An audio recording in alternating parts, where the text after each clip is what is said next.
In this video, we'll discuss counting and technique used for counting. When we refer to counting, we're not simply talking about 1, 2, 3, 4, 5, and so on. This is not the type of counting we're discussing. We're discussing counting that will help us in probability. An example of counting would be if you, let's say, go to a coffee shop, okay, and you will purchase a coffee. In terms of size of coffee, you may have small, medium, and large. And in terms of flavor, you may have French vanilla and, let's say, pumpkin. Okay. So in this scenario here, in terms of if you want to order, what are your options? Well, you could have a small French vanilla or a small pumpkin flavor. Or you can have a medium French vanilla and a medium pumpkin flavor. Or you can have a large French vanilla, or you can have a large pumpkin flavor. So these are all of the choices you have. And if you look at them, you will see that you have a total of 6 choices. Okay? So an easy way or a different way of doing rather than listing them out, yeah, is if you have small, medium, and large. So this you had 3 sizes. Okay, 3 sizes, and here you had French vanilla and pumpkin. Here you had 2 flavors. So notice you could have multiplied 3 times 2, which will give you a total of 6 choices.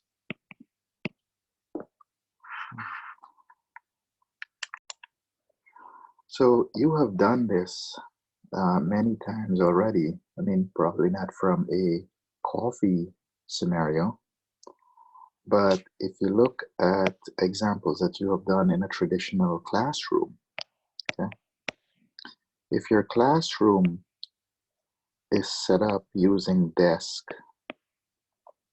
and there's a space, and you may have another 2 desks over here.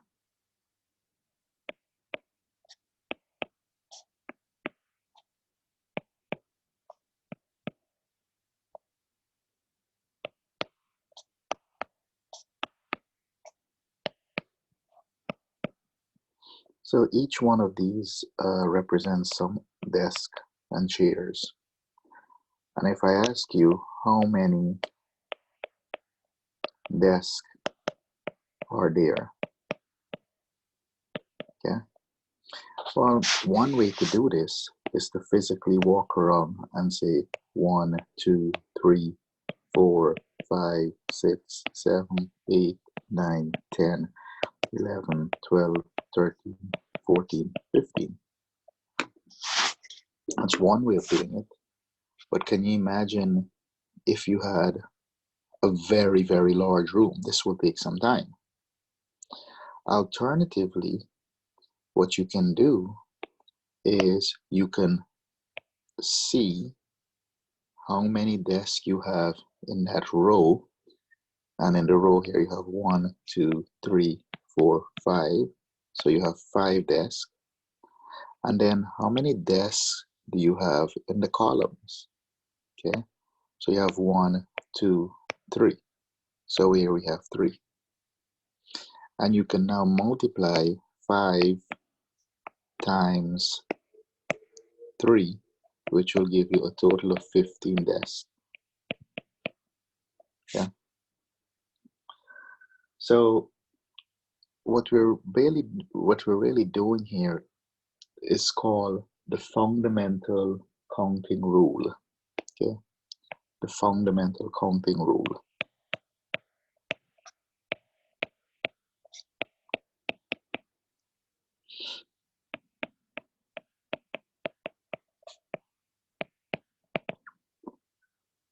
And this tells us we can multiply m times n. And what this is really equal to is the number of ways two events can occur.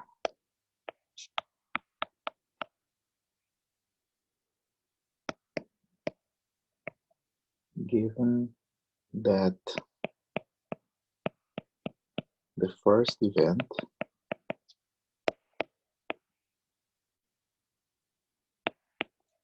can occur m ways, and the second event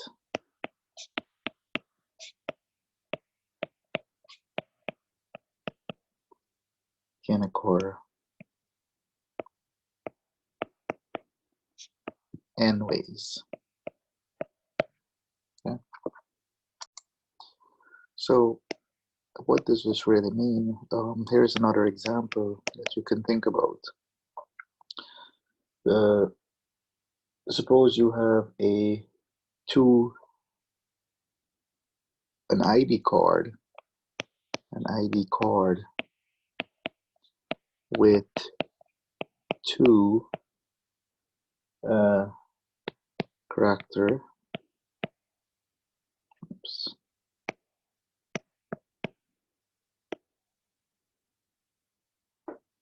Okay.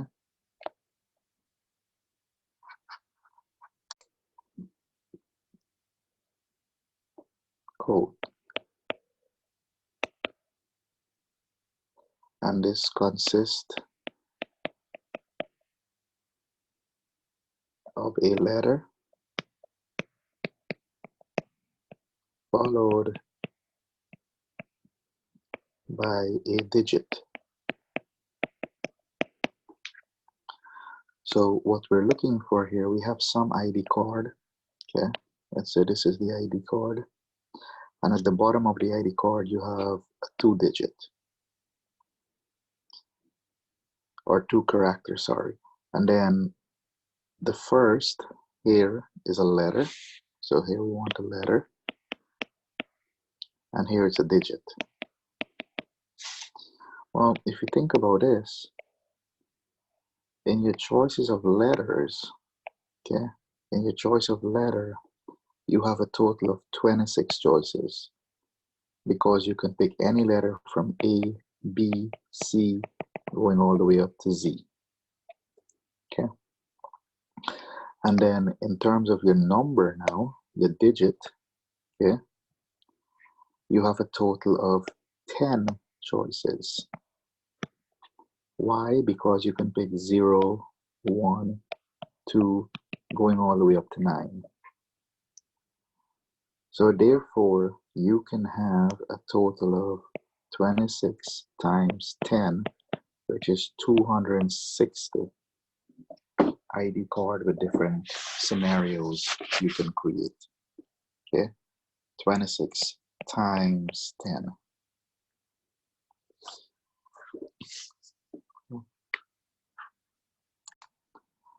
Another type of counting we can look at here is something we call the factorial rule.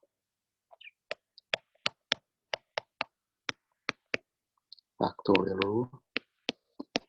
And before I write the factorial rule, I want to show you the factorial symbol.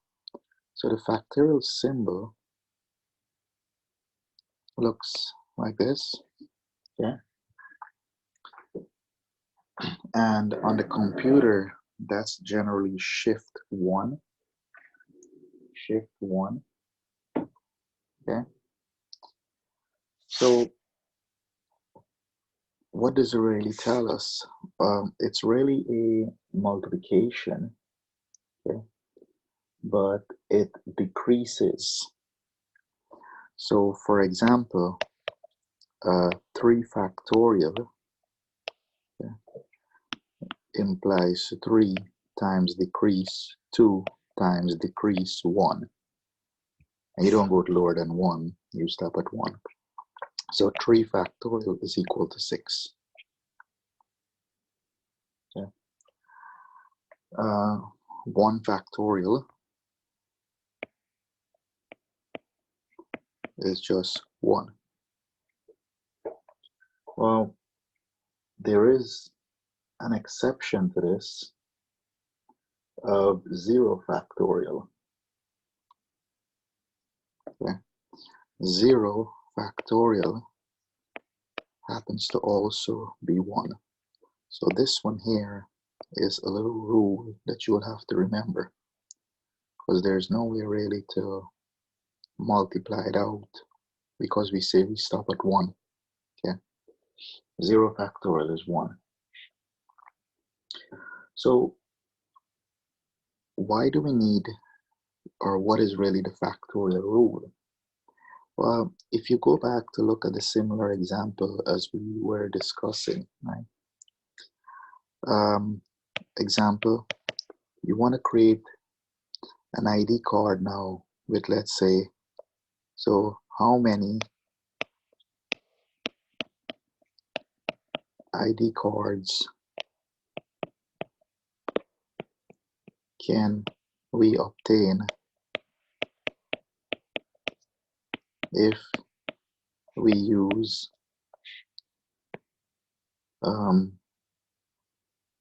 only numbers now, but with, let's say, 5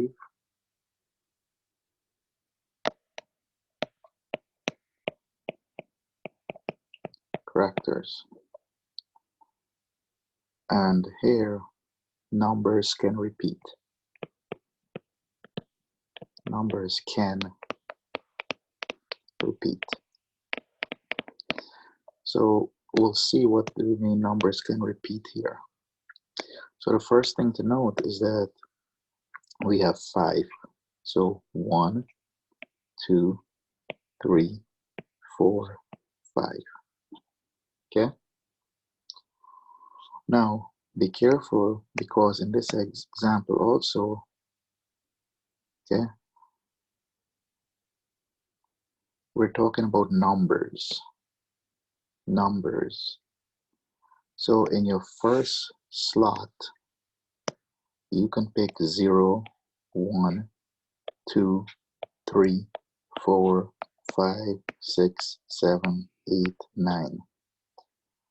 Okay, each one of these is a choice you can pick when you create your ID card. Okay, so you have a total of 10 choices here. Now, because we say numbers can repeat, once again in this you have 1, 2, 3, 4, 5, 6, 7, 8, 9, and 10. So you also have 10 here you can choose from.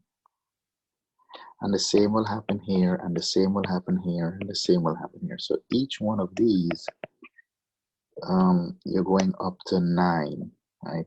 9. 0 through 9. Then here you will have the same thing, 0 through 9. And here you'll have the same thing, 0 through 9. So this means we have 10 times 10 times 10 times 10 times 10, which is 1 and 5 zeros. So we can create 100,000 ID cards. Okay.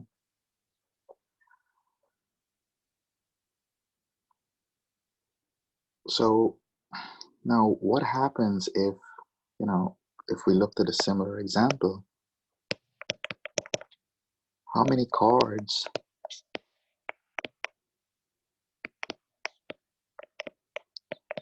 can be generated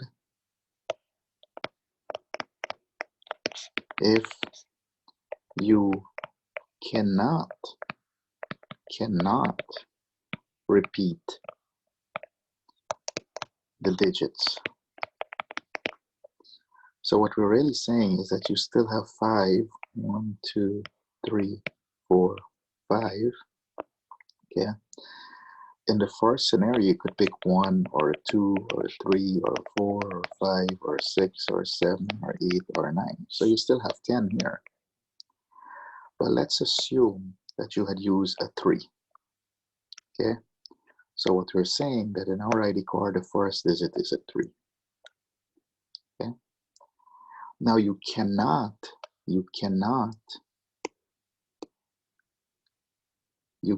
repeat.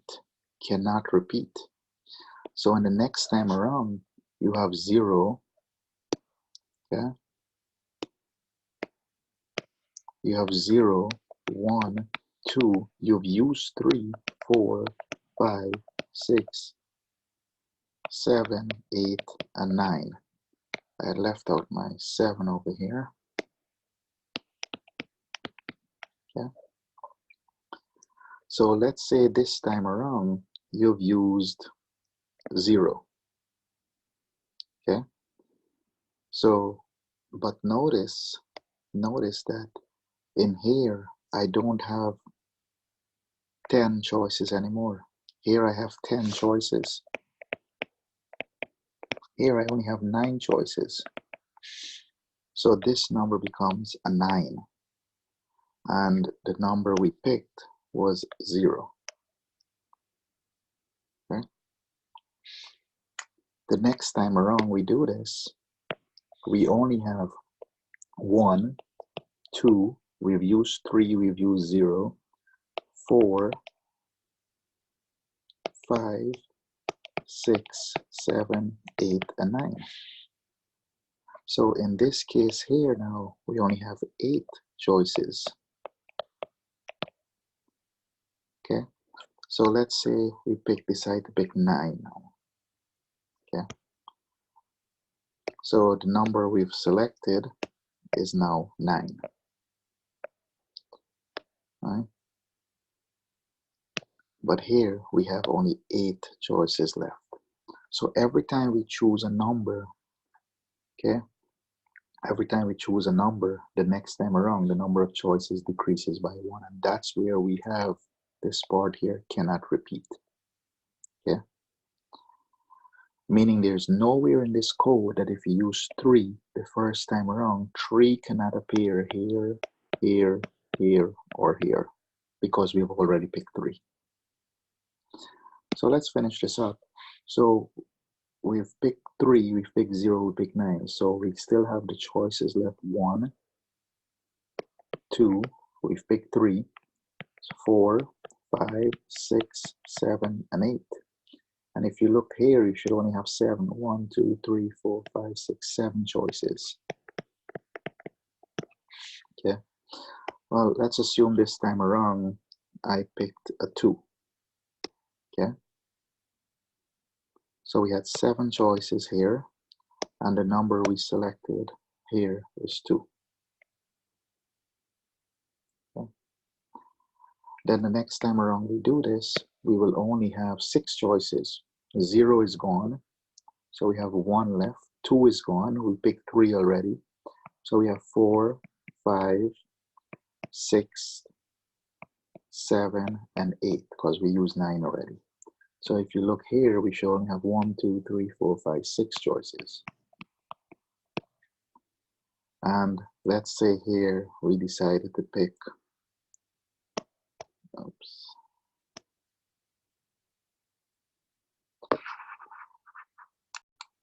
So here we've decided to pick the number, let's say 5. Okay. So we had 6 choices, and the number we picked was 5. So 1, right? So realistically, we had 10 times 9 times 8 times 7 times 6.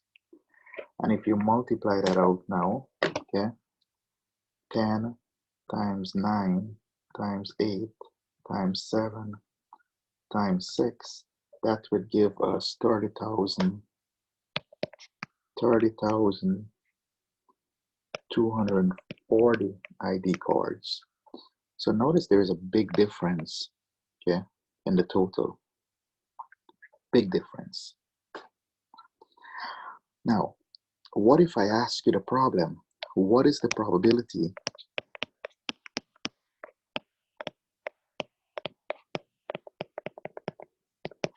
of choosing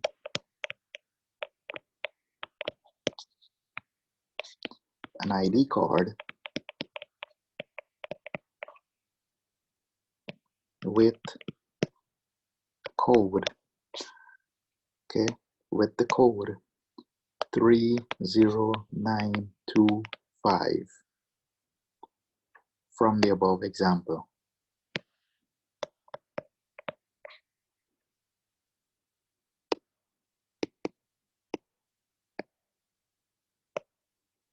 From the above example. Okay. Well, the probability here, okay, we know that total cards we can have, total ID cards, and how many created, let's say, and how many will have the given code. Well, we calculated this. We know that the maximum ID cards we'll have is 30,240, right? This here is the maximum ID card we'll have. So that's what goes here. But how many cards can have this security code? Well, since digit can't repeat, there is only one that will have that security code. Yeah. So we'll only have one out of 30,240, which is a very, very small probability. Okay. So that's why we need to really learn counting, because the counting scenario will help us. Yeah. We're able to find probability if we know how to count faster. Another type of counting that is very, very common is what we call the permutation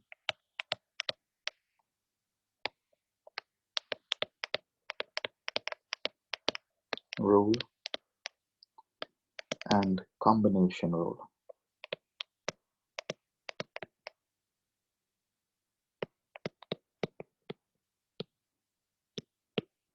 Yeah. Permutation and combination is two ways of counting, and we usually say where order matters and order does not matter.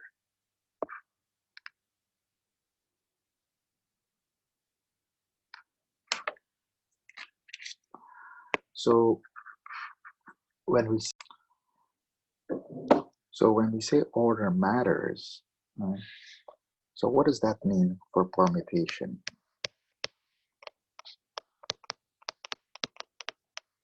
Yeah. Permutation of items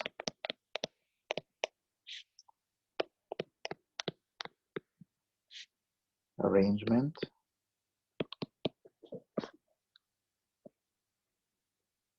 in which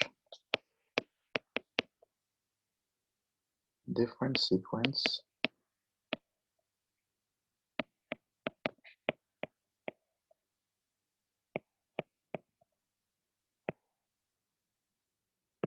of the same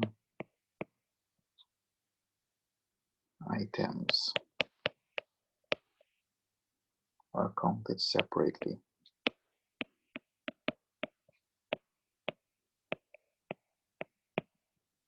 Okay. So what do we mean by that? So for example, let's say we have three letters, A, B, C. Okay. Now the arrangement that I can have here this can be arranged,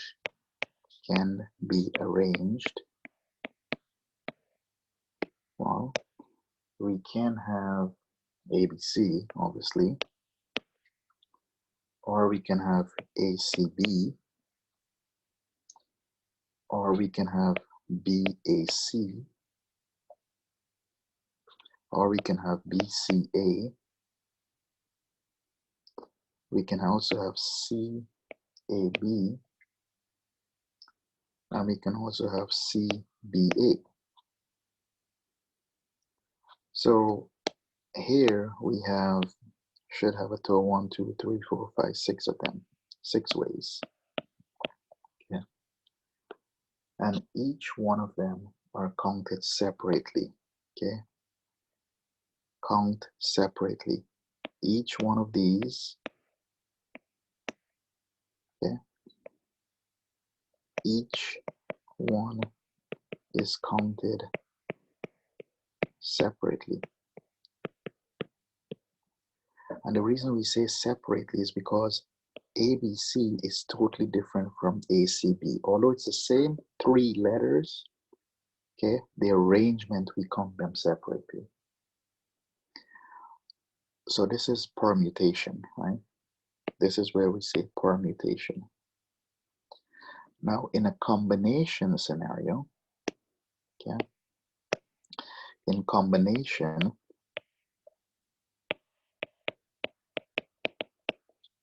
okay, of items are arranged, or arrangements, in which different sequence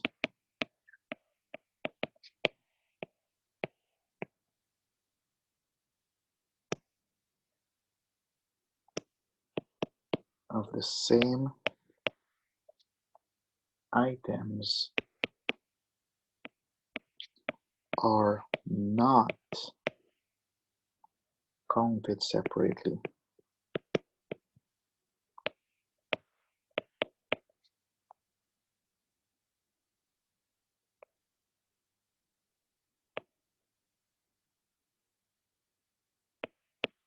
Okay. So once again, if we have our example A, B, C, okay, the arrangement ABC, ACB, BAC, BCA, CAB, and CBA,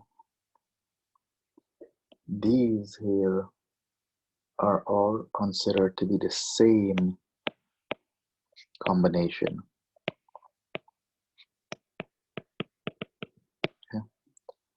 So therefore, the number of ways here is just 1, whereas the number of arrangements for permutation was 6.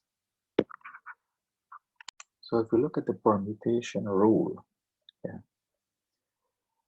there is basically a formula, and the way we write it is N permutation R.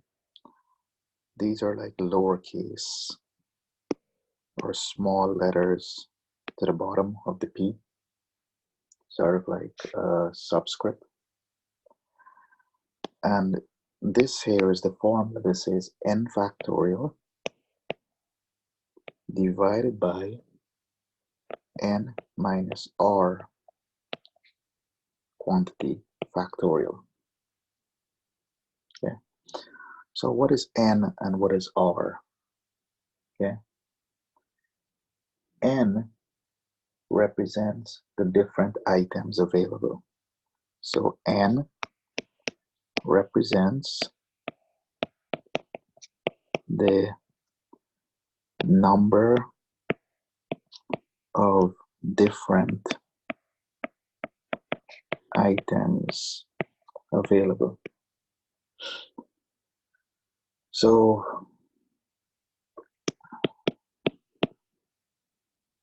we've we've talked about n when we started in earlier chapters, right? The total. R, okay, R here represents your selection. So R represents the selection from N. The selection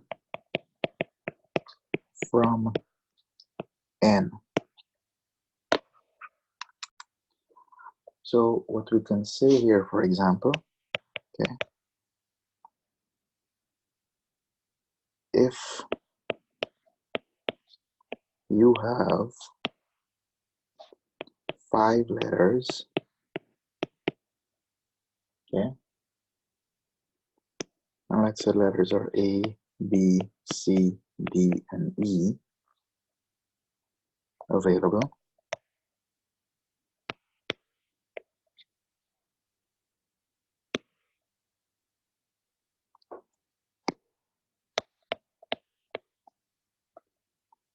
and 3 of them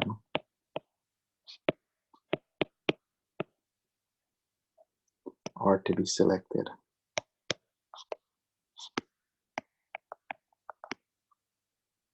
Okay, without replacement.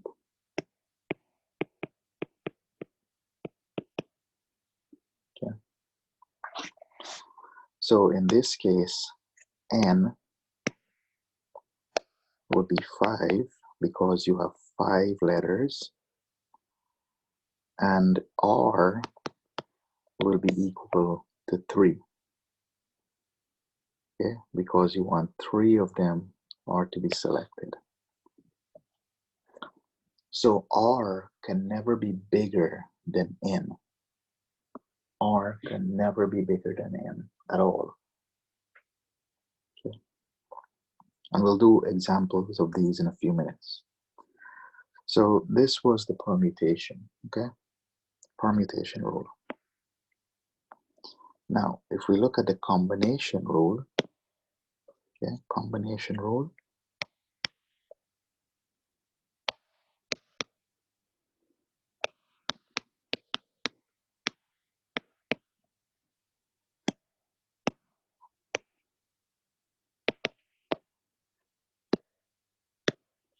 the combination N combination or choose R is now equal to N factorial divided by N minus R quantity factorial times R factorial. Okay, this is a times. So as you can see, the combination will be a smaller number because the denominator here was larger. Okay, your denominator here will be a larger number because you're now multiplying this by an additional number. And N and R is the same. Okay, N is the same as we said over here, represents the number of different items available.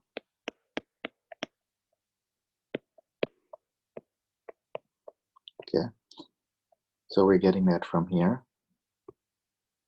Number of different items available. Okay, and R, as we said from here too, is the selection from N.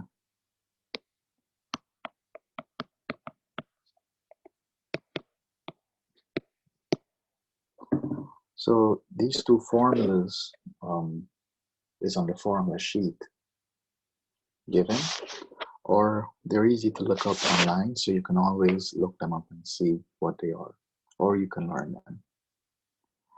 Now, they will be very important because in a preceding section, when we start looking at the binomial formula, you will see that one of these formulas will reappear in part of that formula. So let's look at this example here. So here we have a lottery game, and we have to select 5 numbers, okay, that must be drawn. So we want to look at 5 numbers. So numbers are selected 1 through 39. Okay. And you could pick any 5 different. So now notice here that this will be a combination because the order which you select them doesn't matter. When you select a lottery number, the order doesn't really matter in this case. And it tells you order does not. So I'm saying that because it tells you here order does not make a difference. Okay. So the question, or the big question here, is what is n? Or even before I get that, since order doesn't matter,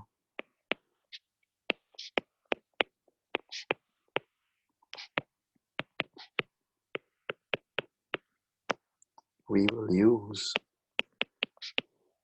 combination. So we're going to use NCR, which we know is n factorial divided by n minus r factorial times r factorial. So the question is, what is n and what is r in this scenario? Well, we're choosing numbers from 1 to 39. So that includes 1 up to 39. So n here will be 39. And we have to select, okay, you select 5 numbers. So r here would be 5. Okay. So the way we write it is 39 choose 5 is equal to 39 factorial over 39 minus 5 factorial times 5 factorial. Now these numbers are large, so you will need a calculator, okay? So using my calculator, 39 factorial is a very, very large number, yeah? Extremely large. So the numbers are very large, but in event you will get 39 factorial over 39 minus 5 is 34 factorial times 5 factorial. Okay. Now because you're doing a division, this will end up to be a smaller number. So punching in the numbers in your calculator and working them out gives us a total of 575,757 choices you will have. So remember the question, how many different lottery tickets are possible? So if you're only choosing from 1 to 39, okay, and you're picking 5 numbers, you have a total of 575,757 choices. Yeah.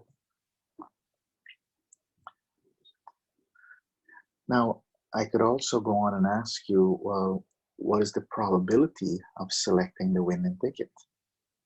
Okay. What is the probability of selecting the winning ticket? So let's say I ask you a part B to this. What is the probability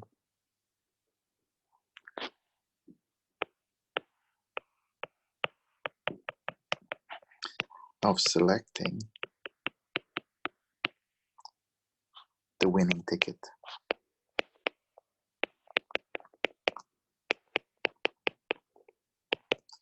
So the probability of winning,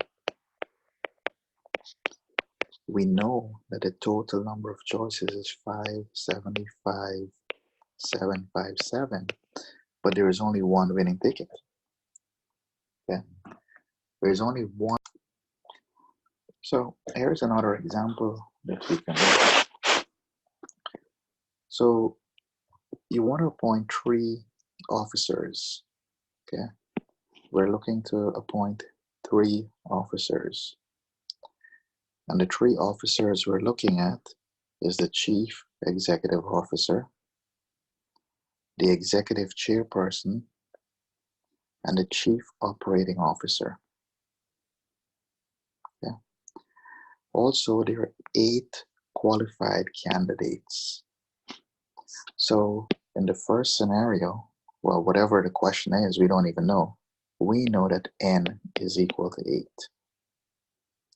And we also know we want to choose 3 people.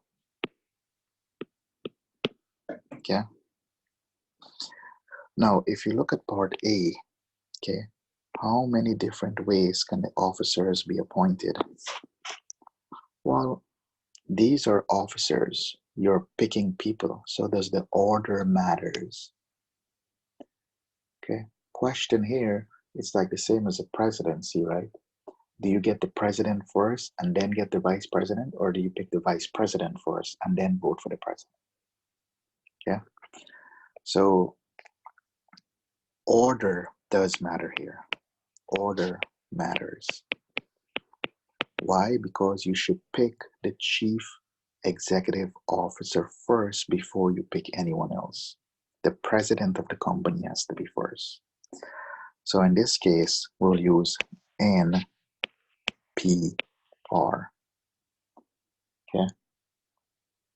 And the formula we know is N factorial divided by N minus R quantity factorial. So here, N is 8, so 8 permutation R is 3 will be 8 factorial divided by 8 minus 3 factorial. And that's equal to 8 factorial over 5 factorial. Sometimes these are easy to work out in your calculator, okay? Because if you don't have a calculator, well, let's get the number on the calculator first. 8 factorial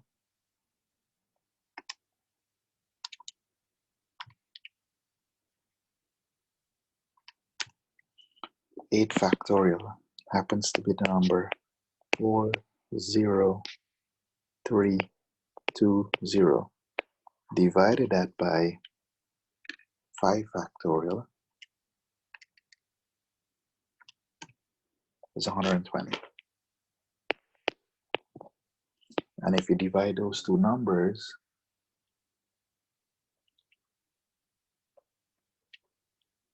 that is 336. Okay, so how many different ways can the officers be selected? 336 ways. Now I want to point out something to you. This can be worked out, because 8 factorial really means 8 times 7 times 6 times 5 times 4 times 3 times 2 times 1. And 5 factorial is 5 times 4 times 3 times 2 times 1. And from your regular arithmetic, you know that these numbers can be reduced with that numbers when it's multiplication. So all you're really left with is 8 times 7 times 6. And if you multiply 8 times 7 times 6 in your calculator, you will get 336. So sometimes the numbers can work out easily in a calculator, okay?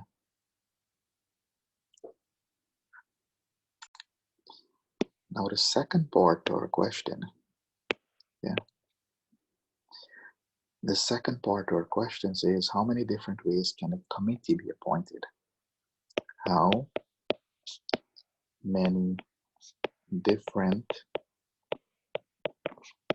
ways can the committee be appointed? So the big question here, once again, is does order matter? Meaning, for example, can the president be in the committee? The vice president, can they be in the committee? Yeah. So that's a big question that we have to ask ourselves. So in general, or generally speaking, the president can be in a committee. And obviously order doesn't matter here. If you pick the president first, okay. So you have, I mean, think of this scenario, right? You have 8 people.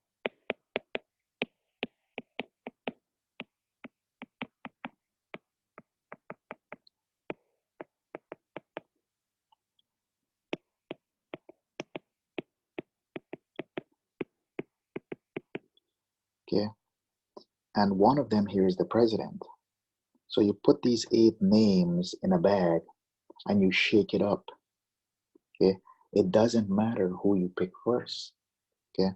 So if one is the president, as we were thinking about, one of the president, okay, or the CEO, okay, and then we have the COO, it doesn't matter. When you put these names in a bag and you shake them up, the order does not matter. So when you're picking committee members, the order in which you pick the committee members doesn't matter. You may vote later who's the head of the committee, but the order in which you choose the member doesn't matter. So we will use combination. And the combination formula, NCR, is n factorial divided by n minus r factorial times r factorial. Yeah. So how many committee members did we have to pick? Yeah. How many different ways can committee members be appointed?